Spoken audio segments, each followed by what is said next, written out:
This UCSD TV program is presented by University of California Television. Like what you learn? Visit our website or follow us on Facebook and Twitter to keep up with the latest programs.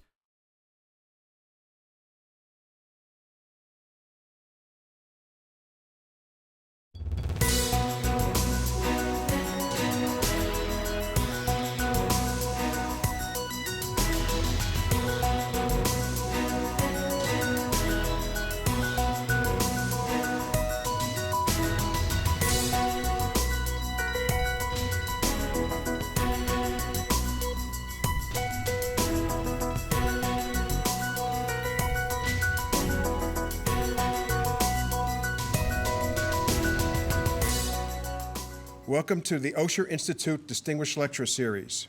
Before I introduce today's guest speaker, I would like to ask you the following questions. I'm not going to ask you for the answers. These questions are just for thought. What do you call the first 10 amendments to the Constitution? What are two rights in the Declaration of Independence? We elect senators for how many years? If both the president and the vice president can no longer serve, who becomes the president? What territory did the United States purchase from France in 1803? These are just a few of the questions which are on the civics portion of the U.S. naturalization test.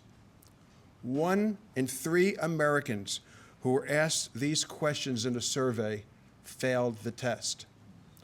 More people know the name of the Three Stooges than know the 3 branches of our government. And now for our guest. The fourth stooge.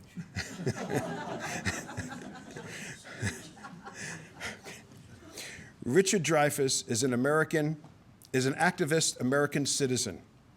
He is a spokesperson on the issue of media informing policy, legislation, and public opinion in favor of privacy, freedom of speech, democracy, and individual accountability. With an entertainment career spanning more than 4 decades, Academy Award-winning actor Richard Dreyfuss is one of America's most versatile actors.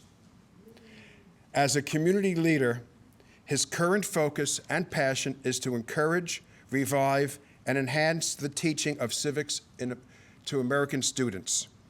He is the founder of a nonprofit organization, the Dreyfus Initiative, and is leading a nationwide effort to bring back to our schools teaching of civics. Richard serves on the committees for education with the American Bar Association, 12 years on the board of the National Constitution Center, a member of the Council of Foreign Relations, and has served as senior research advisor, member of the St. Anthony's College, Oxford University. Now it is my pleasure to welcome Richard Dreyfuss.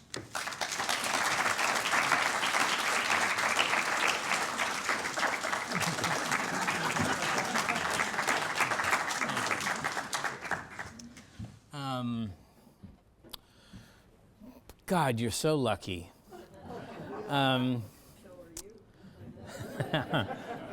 Okay, let's get to it. This is a very interesting day because I thought I was going to be reading something to the people in the first morning's conference, and it turned into a Q&A only, and it was great. And they were teachers. And I will tell you just very quickly that I was in London rehearsing for the opening of the Producers in London, and I was fired because I didn't know how to sing or dance, which I had told Mel Brooks beforehand, but he said, "Oh, who cares, you're funny." And then they fired me before they showed it to the first audience, and it did matter, didn't it? And I had a bad weekend, and then on that Sunday night, I decided I was going to stay anyway.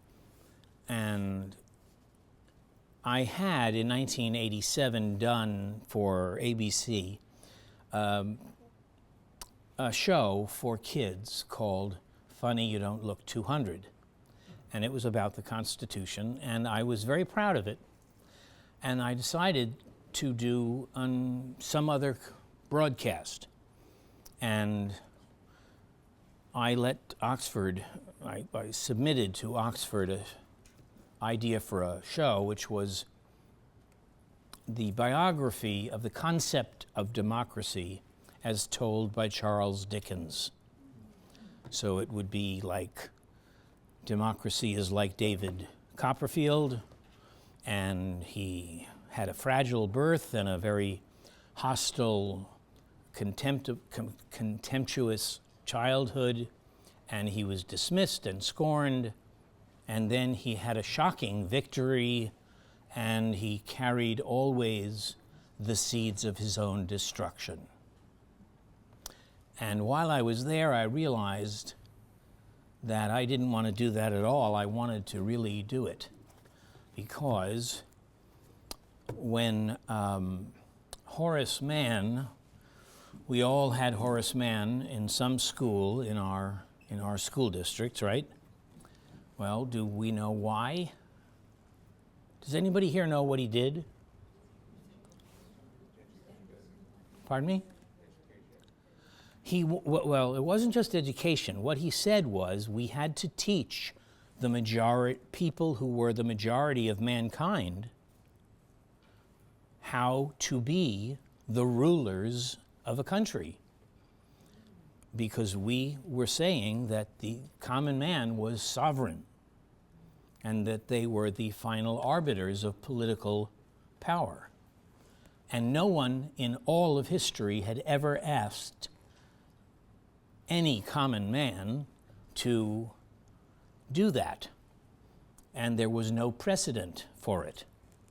And when the monarch of a certain country wanted a library, he just turned to his cousin and said, "Get me a library." And no one knew how to be a sovereign ruler. And if you were actually taught, or if you actually learned how to read or write, or do sums, they would chop your hand off or kill you. And that's not an exaggeration. And so, when we started our nation, we freely gave away as a gift to mankind the things that had been kept from them on purpose, and we all had lived under a curse that was so well known that no one ever had to mention it. And the curse was, you and yours will never rise. You're a serf, your grandchildren will be serfs. And my heel will always be on your neck. And that was the truth of this whole world for 6,000 years, until America said, wait a minute. Wait. If you can get here, if you can make the journey, we give you physical mobility, intellectual mobility, creative reach, the right to try and fail if you have to, or try and succeed, and you get the reward. You have the right to think and speak and worship as you wish. Nobody had ever done this in 6,000 years. So it is very valid to say that that was the single most important political message in the history of our species. And the only reason that they didn't come over here and kill every last man, woman, and child was because we had already, by coincidence, taken out the taxi shuttle service of the British Navy, and they couldn't get here. But a few years later, when Napoleon appeared, they attacked France without waiting. Without waiting. Every country in Europe. And Napoleon, who was in fact a real radical and delivered to the common people of Europe what we were giving away here, he tried to placate them by saying, oh, look, I'll put on your costume, I'll play your emperor if you want. And they didn't care. They were going to kill him anyway. And they did. Because he was in Europe, and they weren't going to have that there. And as a matter of fact, in between the two moments of Napoleon's reign, when he was sent first to St. Helena, I think it was, Elba.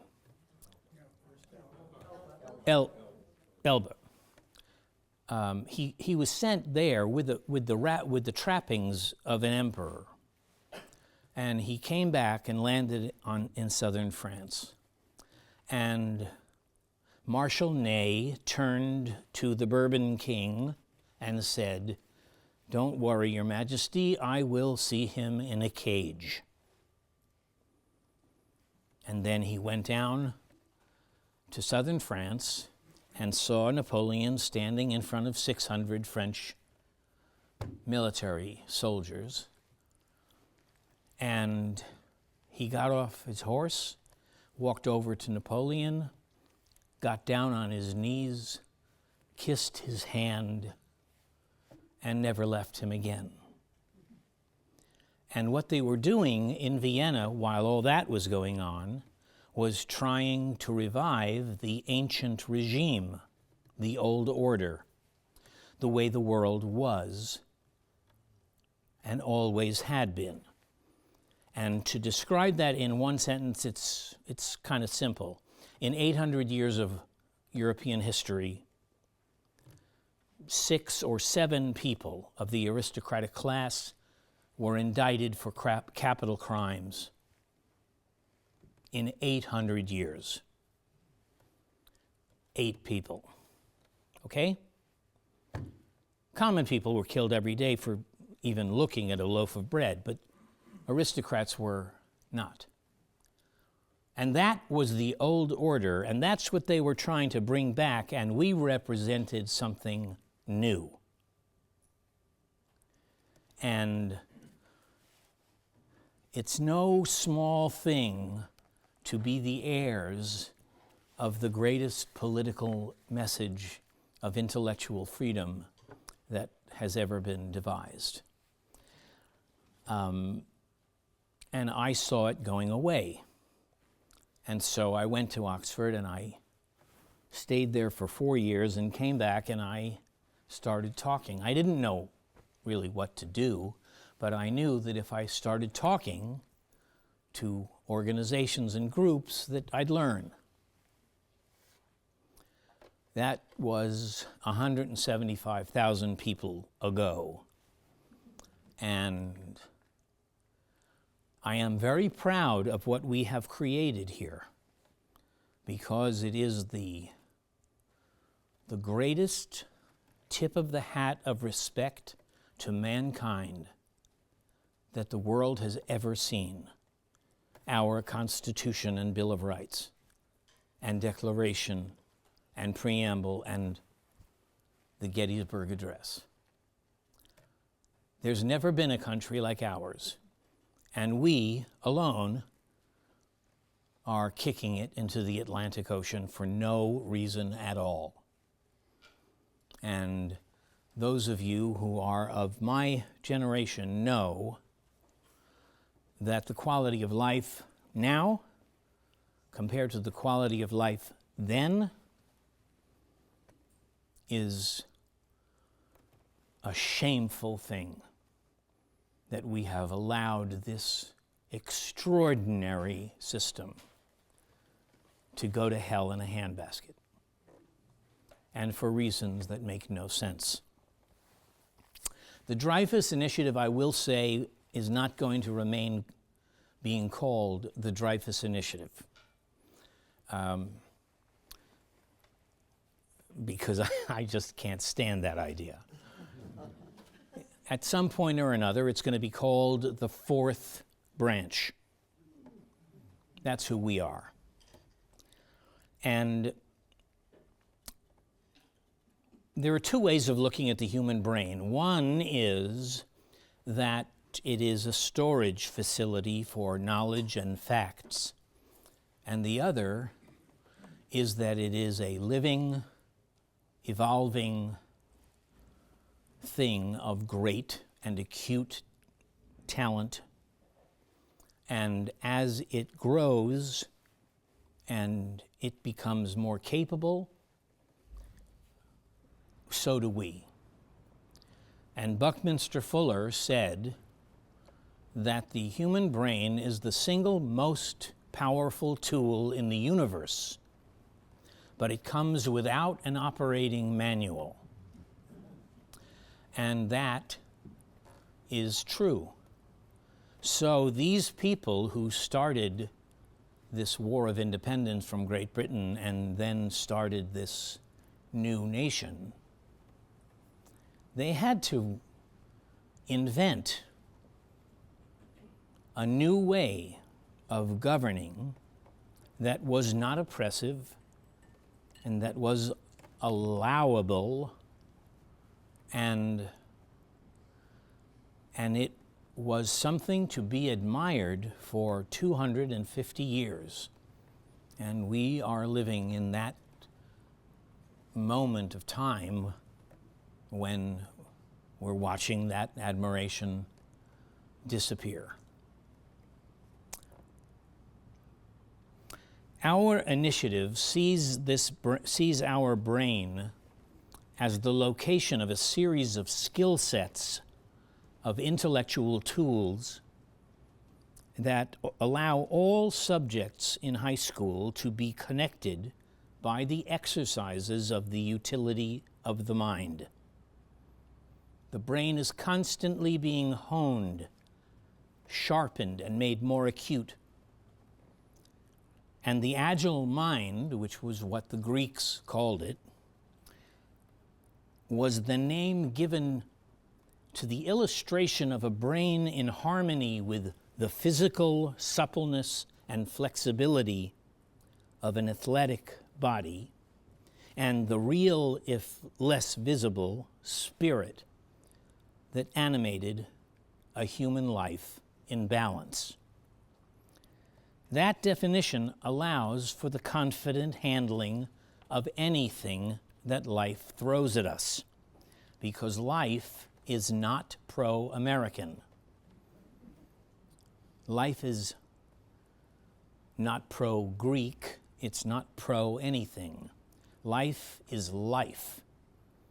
It's incredibly generous and incredibly brutal, and it knows no fairness or bias, and it is tough. So the Agile Mind sought by the Greeks and our founders is active, a living and ready machine that is best kept well-oiled, a starting point for a layered complexity that improves itself as the growth of the brain of Homo sapien takes longer than any other mammal to reach the ability of survival on its own. How many people knew that? If you try to put a 9-year-old kid out on his own, the chances are that he will not survive. A 12-year-old would. What does that mean? It means that we are very little in the hard drive, and everything is software. We learn everything during our lifetime. We learn from our parents. We learn from our teachers. That's software. Every other mammal and most other living creatures come with a fully grown hard drive, and they don't have to learn that much. We are different. No one expects a freshman who takes Spanish or geology to know, when they're freshmen, all that can be learned by a student who takes those subjects every year for the next 4 years. We offer education for the very reason of giving the appropriate time to attain excellence. So the utility of the brain is as constantly improving as is the study of Spanish or the study of history. It is the talent to acquire more and more learned ability to reason with logic, or to grow from an instrument that begins muddled and improves day by day towards clarity of thought and clarity of expression. And then,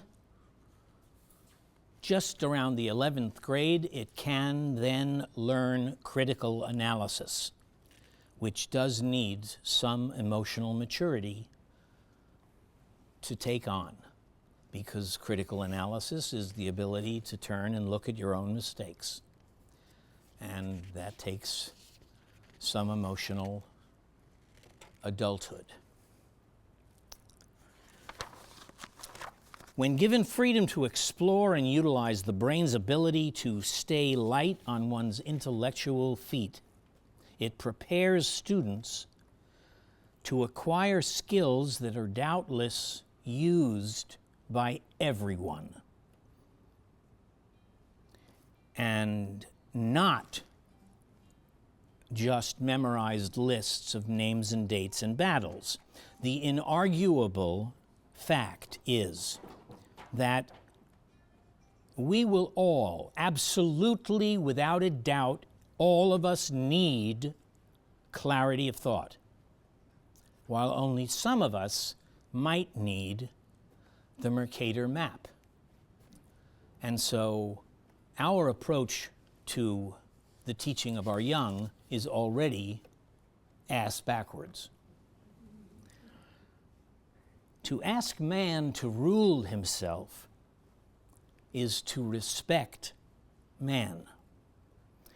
And the values of the era called the Enlightenment, which turned so radically away from the traditional dismissiveness about the majority of mankind, allowed those values of individual civil liberties and the protection of the individual against the possible oppression by his own government. It gave legal code. It gave process that had to be followed so that people could not just be bullied. It allowed that the foundation of values that were created during that window of time could be the foundation that all Americans stand on, in agreement in broad strokes with individual rights, legal codes, due process of law, habeas corpus, and the like. We don't have to agree on everything. Americans don't agree on a lot of things. But if they agree on the basic approach of the Enlightenment era, then that is a sturdy foundation all Americans can stand up on from the moment they wake up. And then they can disagree with one another to their heart's content.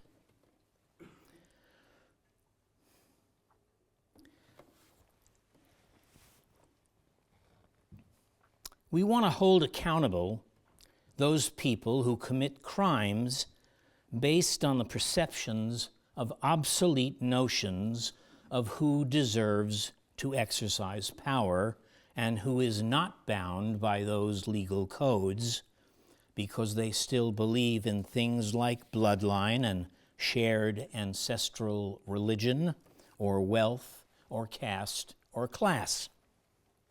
This curriculum recognizes that all of our young are served by a realistic attachment with what we know and are learning about the development of the human brain, so that from kindergarten through third grade, we tell stories, glory tales, and mythology to tie the youngest of our young to the concept of America with love and affection and pride, because that is all that their brains are capable of dealing with. So we root education in the magic and mystery of a love affair. And there's nothing realistic about love of country, but you've got to have love of country and pride in what we stand for, or else we will not have a country. Around the fourth grade, when the young human brain can begin to accept metaphor as a talent, history is introduced in a seamless flow from tales of gods and goddesses to haves and have-nots, to contextually the whole story of man, so that America can be seen and understood as a particular wrenching of the direction of man's history. We were languidly going along in a very easy, comfortable way, killing who we needed and keeping talents away from the majority of man.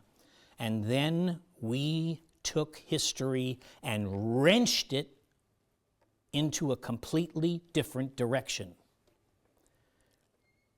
And that direction was so popular and such an awesome gift that men and women were allowed to achieve the best that they could achieve, that they could own the talents of their own brain, that they could get the reward that their brain conceives of. That was never, ever given to anyone else. And so people began to come here.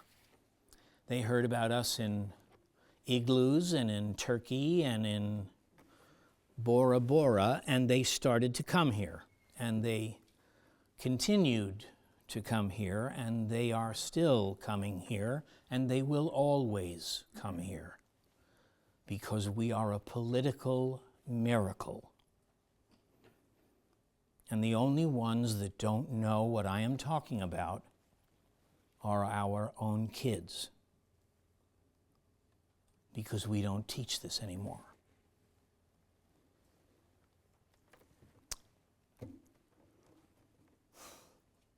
Man. Horace Mann realized about 40 years after the founders that when they wrote, "We, the people, are sovereign," that they didn't know what the hell they were talking about. And they didn't know how big a Pandora's box they were opening. And so he dedicated his life to the teaching of the training of the civic body. Now, we take the phrase citizenship and we think of it as something kind of feminized. In reality, it is such a revolutionary notion. It is so different than the way it was that by the time he died, 49% of all of the states' constitutions said that they were willing to pay public money for public schools in order to teach citizenship. And now that number is under 3%. Under 3% means that they're being taught civic light, the three branches of government, and this is how a bill passes through Congress. They learn nothing else. They don't know that they should know the geopolitical interests of their possible opponents. They should know what our natural resources are. They should know how politics really works, which means television and money and pressure. It means a great deal of complex things, and they are not taught any of it. And I'll put it as simply as this: if we don't teach our children how to run this country before it's their turn to run this country, then someone else will run it who is not mandated to do so, like Rupert Murdoch. And that's going to happen unless you stop it. Because if you don't teach civil authority, it doesn't exist. If you don't teach that there are powers that you can have that can say, "Excuse me, Mr. President, you didn't answer the question." If you don't know that you could do that, you're not going to do that. You ain't going to do that. And if you don't do that, then your country is being stolen. I don't know if you followed this, but in the bailouts and all of that, we gave away trillions of dollars to a group, to a financial industry that was not in trouble. We gave trillions of dollars away to people who said, if you don't fix our company, the nation will fail. And they were lying. We know they were lying now, but they got so much money from the government that their secretaries and their delivery boys that delivered the pizza and the French rolls, they got $5,000 apiece. We are in a debt. We are a debtor nation of trillions of dollars, which we will never get out of. And it has not occurred to anyone that what we need are people of intelligence and creativity to get us help. I asked an admiral when I was putting on my first internet conference, I asked an admiral of the Navy, what is it exactly that you want at the bottom, at the very bottom? What do you need? And he said, well, at the bottom, I want people who can interpret an order. And of course, I want people who know how to write one. And I said, do you have it? And he said, no. I asked the head of the Wall Street Journal, you don't want capitalism to prevail no matter who, no matter where, no matter what. You want American capitalism to prevail, right? Right. But you know that you're going to get your CEOs from India and Asia in 10 years, right? Right. Because we're not feeding Harvard and Yale through the public schools. And he leaned back in his chair, put his head in his hands, and said, okay, you got me. And he came on to this internet conference. They know what has to happen. They won't do it. That's how crazy mankind can be. But the head of the Wall Street Journal knows exactly what has to be taught. And he knows that it doesn't cost anything to teach it.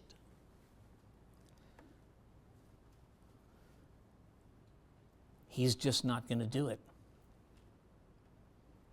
Maybe he has a yacht somewhere in the Mediterranean.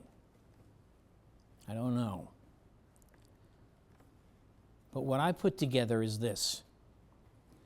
You teach from the 4th grade the ability of the brain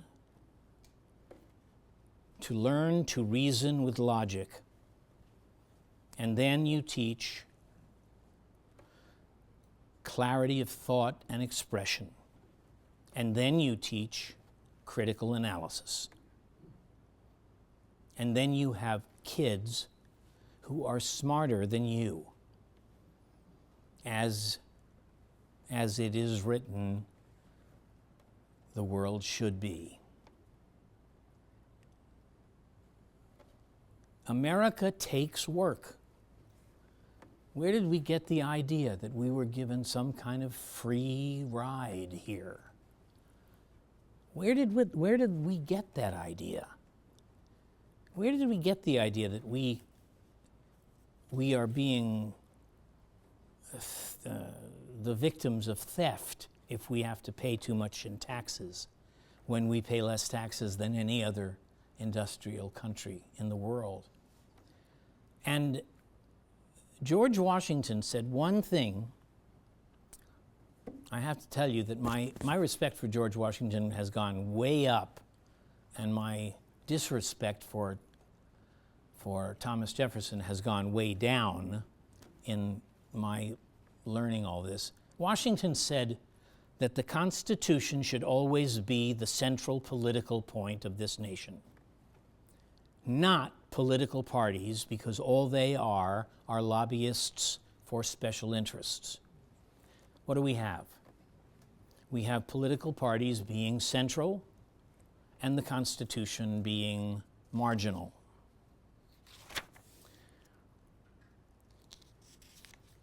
Does it matter? Does it matter that we have it and we're going to lose it? Does it bother anyone? Or let me put it this way. You're looking at an actor who went and did this nutty thing. Do you think that I'm nuts? Seriously. Do you think I'm nuts? No. Because this is the greatest idea for governance in the history of mankind, and we're kicking it away. And Abraham Lincoln said, the only one who will beat us is us. And that's going to be the truth. If you don't take responsibility for the curriculum of your local schools, and by the way, big surprise for me, the most potent groups of how the United States will be viewed by the rest of the world are the local groups who design curriculum in states and cities. You have more power than the president, the Congress, anybody, because this was saved for the states. You can design a curriculum that does not cost, that is tough, and something to be proud of. We have the greatest idea of the birth of our nation. We have the finest story of how we came to be than any other nation in the world. And we don't know it. And those of us who know it don't give it any credit. But there's never been a time when men looked at one another and said, we can have a perfect government, and we can do it without insulting our own. That's something you should take such credit for and be so proud of. And I find that when I talk to people, they think, oh, let's talk about Hollywood. I don't want to talk about Hollywood. A friend of mine reminded me that there was this new law in California that no one is allowed to quit show business. And so when she asked me what I was doing, I said I retired. And she said, no, Richard, really, what are you doing? And I said, I'm in education. And she said, Richard. And I said, okay. I'm going for the Nobel. And she said, okay. As if that was a legitimate thing to say. Okay? It's not. All right? It's not.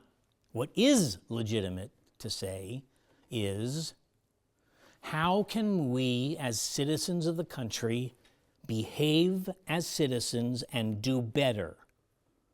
How can we send to jail the people who stole trillions of dollars from us and our children?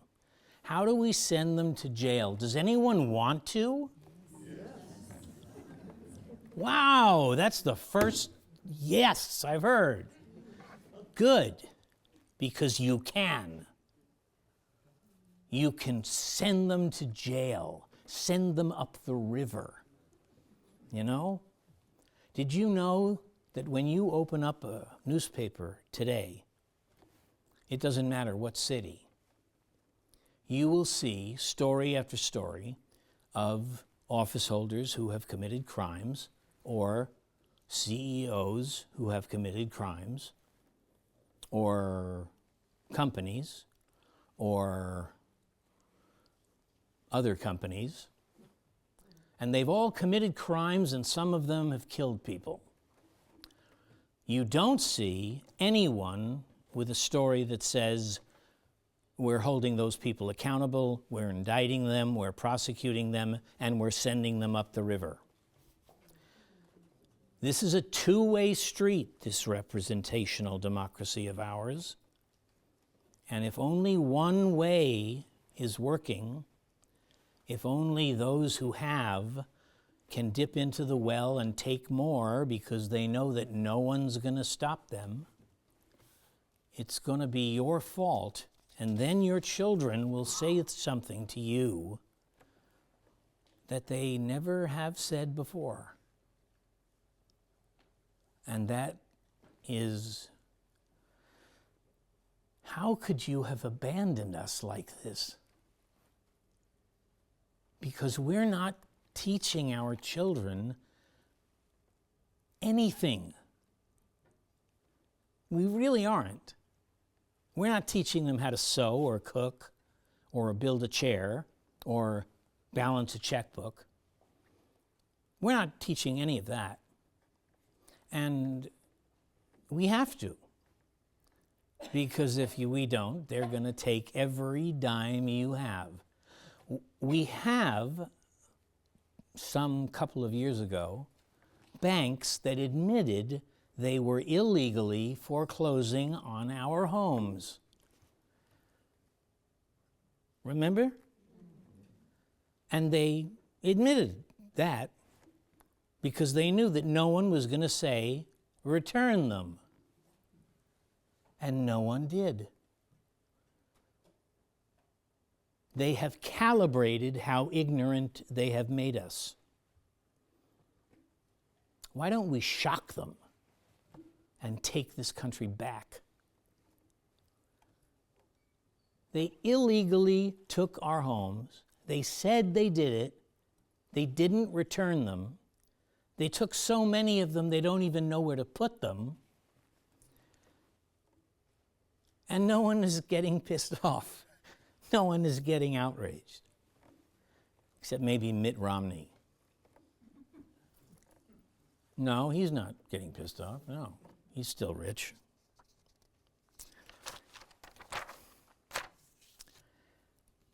Those of you who are old enough have seen the film High Noon.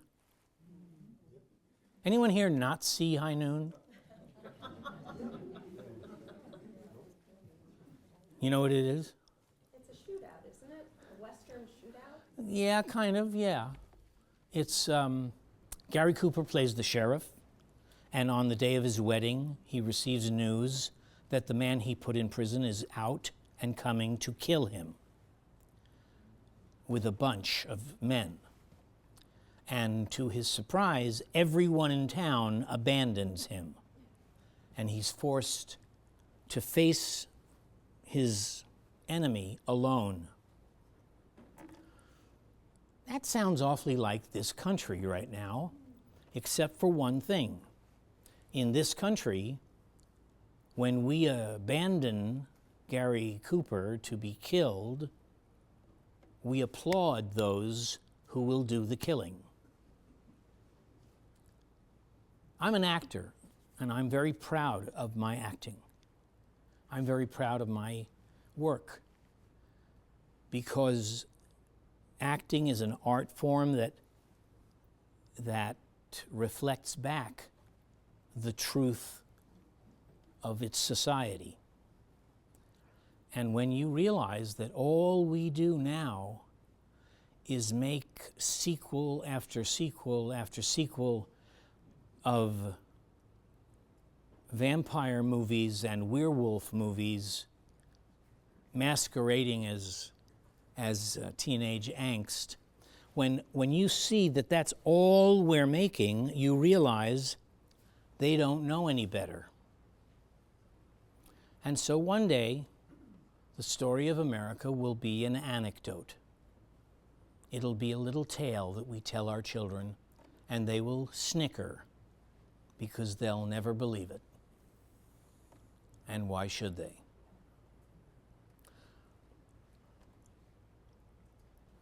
I think I hope I've angered you or aroused your curiosity enough for you to ask me some questions.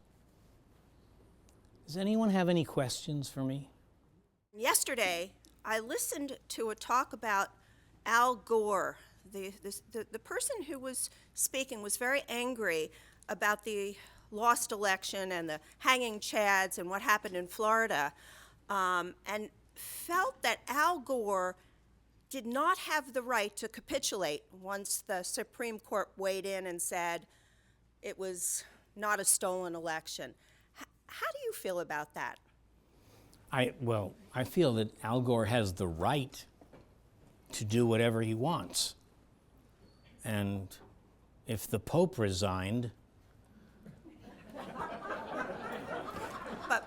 But we put him up as our candidate. I say the Democratic Party. Do you think that he did justice by us? So he easily did, but he was stopped by the Supreme Court. It's interesting because I had lunch with Sandra Day O'Connor. And I said, the rumor is that you were the one who got so frightened by all of the chaos that you led the movement for that decision. And she said, well, I was frightened, I'll admit that, but I was not the mover and shaker behind that decision. I said, but you were frightened of the chaos. And she said, yes. I said, it hadn't happened yet. And she said, what? I said, the chaos had not happened yet. They were just going back and forth in the legal system that we've all had, and no one was throwing rocks or Molotov cocktails, and the army wasn't arresting people, and we had not had any chaos. Don't you think it was a little premature? And steam came out of her ears, and she got furious with me for that. And then I said, why do you make money the entree to the public debate? And she said, what's wrong with money? And I said, nothing if it's not surrounded by other values, but if it's the only one, a lot of things.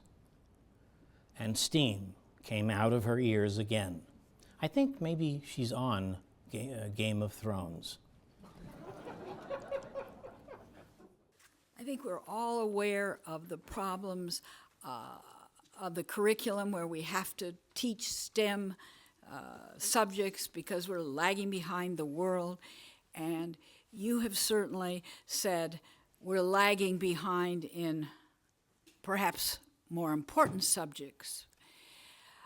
What I am upset about is that the state of California now says in order to get a high school diploma, you have to know Algebra 2 and quadratic equations. Well, math was a breeze for me, and I have never used aquatic equations since the day I got an A in Algebra 2, whereas what you're talking about seems to me so much more important.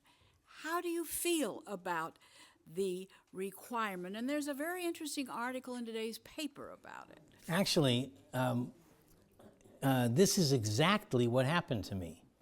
I was at LAX, and there were 7 superintendents in the corner, and I was talking to them, and I said, can I ask you a question? Could you dispel an urban myth for me, please? They said, sure. I said, is it true that you're asking for advanced calculus and trigonometry to get out of high school? And they said, yes. I said, why? Because I failed algebra 4 times. And I would be the oldest graduate of Beverly Hills High School.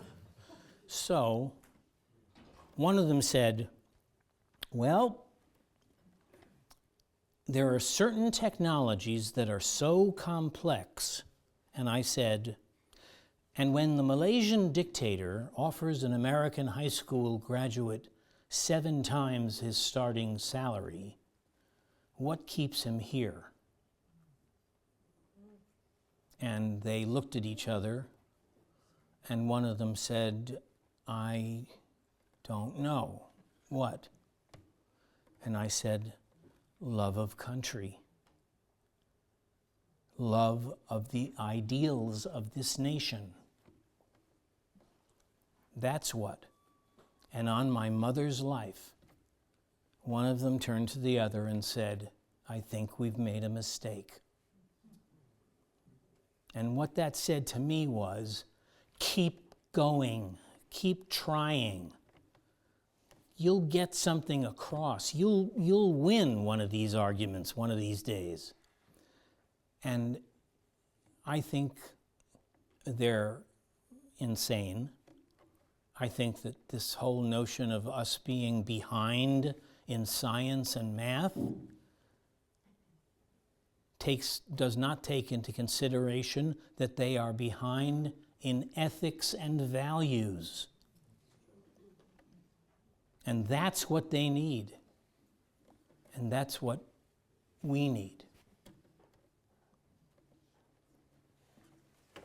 I don't really know where to start, because when I heard your first remarks, I was just so thrilled that somebody who has some amount of media behind him is really thinking about this seriously, and something is going to be done. But the frustration I have is, would you tell us the beginning and how you are organized, and where are you going with whatever you have? Okay. I'm on the internet in a website called the Dreyfus Initiative. It won't be called that later. And that's a curriculum, and it's a curriculum that is based upon the development of the human brain. and it is cultural in the theater, and it is for everyone in the civic clubs. And it's based upon one thing.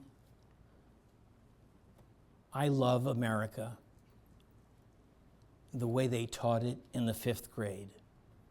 Everyone here got America really good in the 5th grade. And I still feel that way. And I am proud of it, and I don't want to give it up. What are the clubs? The civic clubs are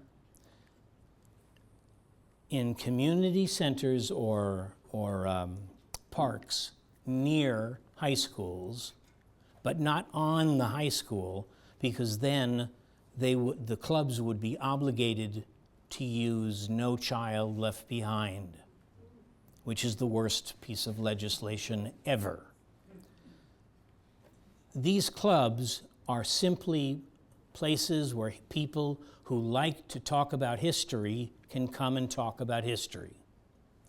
And then, knowing that there's no possible reason for asking in history tests, any multiple choice questions, they serve no purpose.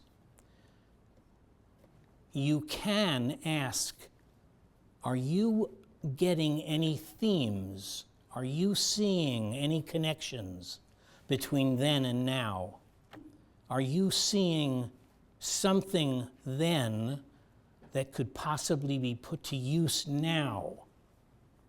And so, on the off chance that the answer to any of those questions is yes, I'm opening these civic clubs, which is just each person who's in the club pays 15 or 20 or 30 bucks every semester, and they pay for the salary and the air conditioning and the lights, and that's that.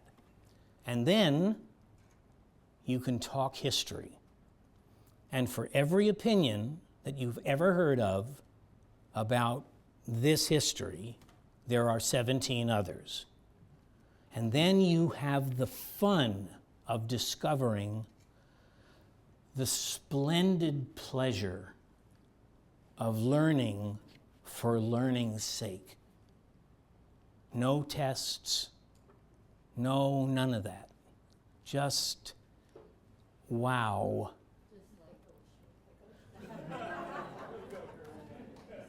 Richard, on behalf of the Osher Lifelong Learning Institute, I thank you very much for being here today. Really appreciate the stimulating talk we had. Thank you very much.